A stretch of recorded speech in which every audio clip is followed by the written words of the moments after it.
తెలంగాణలో మూసీ మంటలు, హైడ్రా కూల్చివేతలు, అధికార విపక్షాల మధ్య ఏం జరుగుతుంది?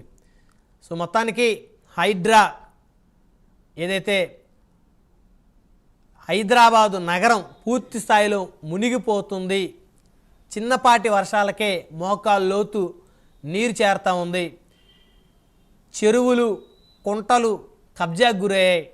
ఖచ్చితంగా వాటిని తిరిగి మళ్ళీ రికవరీ చేసి ఈ నగరాన్ని ఒక అద్భుతమైన నగరంగా, సుందరీకరమైన నగరంగా నిర్మించాలనేటువంటి లక్ష్యంతో తెలంగాణ రాష్ట్ర ప్రభుత్వం ఏర్పాటు చేసినటువంటి హైడ్రా ఏదైతే ఉందో, మరి పెద్ద పెద్ద నాగార్జునకు సంబంధించి ఎన్కన్వెన్షన్స్ లాంటివి కూల్చినప్పుడు ప్రజల దగ్గర నుంచి పెద్ద ఎత్తున మద్దతు వచ్చింది హైడ్రా కమిషనర్కి, అదేవిధంగా ముఖ్యమంత్రికి. అయితే ఇప్పుడు సాధారణమైనటువంటి దిగువ మధ్యతరగతి కుటుంబాలకు చెందినటువంటి వారి అపార్ట్మెంట్లను కూల్చే క్రమం, అదేవిధంగా ఈ మూసీ ప్రక్షాళనకు సంబంధించి కాస్త వ్యతిరేకత వస్తున్నటువంటి పరిస్థితుల్లో దీన్ని బీఆర్ఎస్ ప్రభుత్వం దీని అడ్వాంటేజ్గా తీసుకొని ఇది కాంగ్రెస్ కూల్చివేతల ప్రభుత్వం అని చెప్పేసి వారి మీద ఎదురుదాడి చేస్తున్న పరిస్థితి ఉంది. మొత్తానికి రాజు ఎటువైపు దారి తీస్తుంది?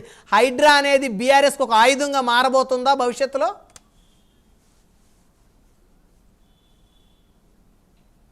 రైట్ బ్రహ్మనాయుడు, ఇక్కడ కొన్ని విషయాలు మనం ప్రస్తావించాలి. ఏంటంటే ఇవాళ ప్రతిపక్షంలో ఉన్నటువంటి బీఆర్ఎస్ అధికారంలో ఉన్నప్పుడు ఏం చేసింది, ఎస్పెషల్లీ ఈ మూసీకి సంబంధించినటువంటి అంశం ఏదైతే ఉందో, ఈ మూసీకి సంబంధించినటువంటి అంశంలో గతంలో ఎస్పెషల్లీ ఈ మూసీ రివర్ ఫ్రంట్ డెవలప్మెంట్ బోర్డుని ఎవరు ఏర్పాటు చేశారు? 2017లో దీన్ని ఏర్పాటు చేసింది బీఆర్ఎస్ ప్రభుత్వం.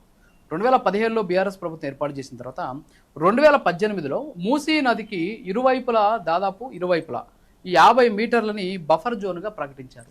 బఫర్ జోన్గా ప్రకటించిన తర్వాత దాదాపు 8,480 అక్రమ నిర్మాణాలు ఉన్నాయని చెప్పేసి ఇదే బీఆర్ఎస్ అధికారంలో ఉన్నటువంటి సందర్భంలో గుర్తించింది. దీని మీద రకరకాలైనటువంటి సమావేశాలు, సమీక్షలు నిర్వహించారు. కేటీఆర్ మంత్రిగా ఉన్నటువంటి సందర్భంలో ఈ ఇళ్ళన్నింటినీ కూడా కూల్చేసి వీరు చెప్పినట్టు మూసీని సంరక్షించాలి, అంతేకాకుండా నగర సుందరీకరణ జరగాలి అనేసి ఆయన ఆ రోజు చెప్పినటువంటి పరిస్థితి. కట్ చేస్తే ఈరోజు ప్రతిపక్షంలో ఉన్నటువంటి బీఆర్ఎస్, ప్రతిపక్షంలో ఉన్నటువంటి కేటీఆర్, వీళ్ళిద్దరూ ఏం చేస్తున్నారు?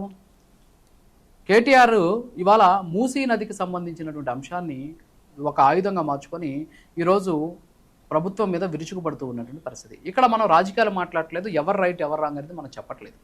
ఎందుకంటే ఇది స్టార్ట్ చేసింది బీఆర్ఎస్ ప్రభుత్వం. మరి బీఆర్ఎస్ ప్రభుత్వంలో స్టార్ట్ చేసినప్పుడు బీఆర్ఎస్ చేసి వదిలేసినటువంటి పనిని కొనసాగిస్తూ ఉన్నటువంటి రేవంత్ రెడ్డిని మీరు మా పనులు కాపీ కొడుతున్నారని చెప్పాలా, లేకపోతే దానికి అనుకూలంగా మాట్లాడాలి. అంతేగాని ఈరోజు భారీ ఎత్తున దీన్ని నిరసనగా మార్చేసి దీనికి ఏదైతే ఒక రాజకీయ రంగు పులమడం, సో ఇదంతా కూడా రాజకీయ రంగుకి కారణమవుతుంది. సో ఇక్కడ ఎవరు అభివృద్ధి కారకులు, ఎవరు అవినీతి పరులు అనేటువంటి అంశం మీద ప్రజల్లో ఒక రకమైన చర్చ నడుస్తుంది, అది వేరే విషయం. ఇంకొక విషయం మీరు అన్నారు ఇందాక, నాగార్జున లాంటి ఎన్కన్వెన్షన్లు కూల్చివేసినప్పుడు స్వాగతించినటువంటి ప్రజలంతా కూడా ఈరోజు హైడ్రాని ఎందుకు వ్యతిరేకిస్తున్నారు? ఎస్ రైట్, ఖచ్చితంగా. ఎందుకంటే హైడ్రా అనేటటువంటి చర్యలు ఈరోజు నిజంగా హైదరాబాద్లో నగరంలో ఉన్నటువంటి చాలామంది పేద మధ్యతరగతి ప్రజల గుండెల్లో రైలు పరిగెత్తిస్తున్న మాట వాస్తవం. అయితే ఇక్కడ కొన్ని విషయాలు ఏంటి అంటే, ఈరోజు హైడ్రా కావచ్చు, మూసీ నదికి సంబంధించినటువంటి అంశం కావచ్చు, దీంట్లో అసలు ఎవరు నిందితులు, ఎవరు బాధితులు, ఈ విషయం మీద ఒక క్లారిటీ ఇవ్వాల్సినటువంటి బాధ్యత ఉంది. ఎందుకంటే పేద మధ్యతరగతికి సంబంధించినటువంటి ప్రజలంతా కూడా వీళ్ళు నిందితులు కాదు, వీళ్ళు బాధితులు మాత్రమే అనేటటువంటి విషయాన్ని అటు హైడ్రా కావచ్చు, అలాగే ప్రభుత్వం కావచ్చు గుర్తించాలి, వీళ్ళని బాధితులుగానే పరిగణించాలి.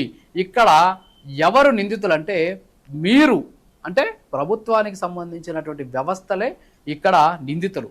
ఎందుకంటే ఆ ఇంటికి సంబంధించినటువంటి నిర్మాణం కోసం అనుమతులు ఇవ్వడం, నిర్మించేటువంటి సందర్భంలో 2వ స్థాయిలో అనుమతులు ఇవ్వడం, నిర్మించిన తర్వాత ట్యాక్సులు విధించడం, నిర్మించిన తర్వాత కరెంటు ఇవ్వడం, నిర్మించిన తర్వాత రిజిస్ట్రేషన్ చేయడం, ఇవన్నీ కూడా ఎవరి ప్రమేయం ఉంది ఇందులో?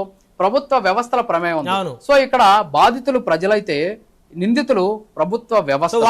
ఈ విషయాన్ని కూల్చాలి, ఖచ్చితంగా పునరావాసం కల్పించాలి. ఇక్కడ ఇంకొక విషయం, కొంతమంది మేధావులు ఉన్నారు, కుహానా మేధావులు, కొనుక్కునేటప్పుడు తెలుసుకొని కొనుక్కోవాలి. ఆ భూమి ఏంటి, దాని స్వభావం ఏంటి అనేది కొనుక్కొని తెలుసుకోవాలంటే చాలా మంది. ఒక్క నిమిషం బ్రహ్మనాయుడు గారు, ఎస్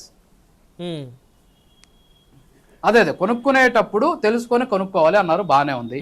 మరి మీరు అనుమతులు ఇచ్చేటటువంటి సందర్భంలో ఎందుకని అనుమతులు ఇచ్చేటప్పుడు మీరు ఎందుకు తెలుసుకొని అనుమతులు ఇవ్వడం లేదు, అనుమతులు ఇచ్చేటప్పుడు ఎందుకని తెలుసుకొని అనుమతులు ఇవ్వలేదు అనేటటువంటి విషయం కూడా ఇక్కడికి వచ్చేటటువంటి పరిస్థితి. మరోపక్క బాధితుల పట్ల, బాధితులు అలాగే నిందితులు వీళ్ళిద్దరి పట్ల ఒకే దృక్పథం ఉండడం అనేది కరెక్ట్ కాదు అనే విషయం కూడా ఇక్కడ ఖచ్చితంగా ప్రతి ఒక్కరూ చర్చించాల్సినటువంటి అవసరం. ఎవరైతే ఇక్కడ నిందితులు ఎవరు, అసలు ఈ హైడ్రాకి సంబంధించి బాధితులు ఎవరు, నిందితులు ఎవరు అని తెలుసుకోవాల్సినటువంటి బాధ్యత కూల్చేస్తూ ఉన్నటువంటి హైడ్రాకి, కూల్చామని చెప్పినటువంటి ప్రభుత్వానికి ఉండాలి.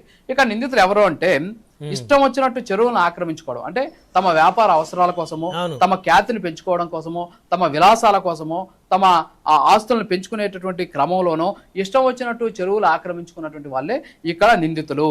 వాళ్ళ మీద ఇప్పుడు చర్యలు తీసుకుంటే వాస్తవాలు వెలుగులోకి వచ్చేటటువంటి పరిస్థితి ఉంది. ఈ సంఘటన పట్ల హైడ్రాకి సంబంధించినటువంటి వ్యవహారం కావచ్చు, మూసీకి సంబంధించినటువంటి వ్యవహారం కావచ్చు, ఈ రెండిట్లో కూడా మానవీయ కోణం అనేది చాలా ఇంపార్టెంట్. ఎందుకు మానవీయ కోణం అంటున్నామంటే ఈ ఇల్లు ఈ రోజు కట్టినటువంటి ఇల్లు కాదు, దాదాపు 30-40 సంవత్సరాలుగా పాపం ఇల్లు కట్టుకొని అక్కడ ఉన్నటువంటి చాలా మంది ఉన్నారు. సో ఈ క్రమంలో సగటు నగర జీవి ఈ రోజు వాళ్ళకు వచ్చేటటువంటి జీతాలతోటి పైసా కూడబెట్టుకొని ఒక ఇల్లు కొట్టుకుంటే ఆ ఇంటిని కనీసం నోటీసులు ఇవ్వకుండా ఆదివారం వచ్చేసి కూల్చేస్తే వాళ్ళ పరిస్థితి ఏం కావాలి? కొన్ని కన్నీటి వ్యతలు కనిపిస్తున్నాయి. అక్కడ ఉన్నటువంటి ఏదైతే కూల్చేసినటువంటి ఇంటికి సంబంధించినటువంటి గోడ శిథిలాల మధ్యలో కూర్చొని కొంతమంది పిల్లలు తమ పుస్తకాలు పట్టుకొని చూస్తూ ఉన్నటువంటి అనేక రకాలైనటువంటి ఆ కోణాలన్నీ కూడా ఆ ఫోటోలు కానీ చూస్తే నిజంగా గుండె తరుక్కుపోయేటటువంటి వ్యవహారంలో.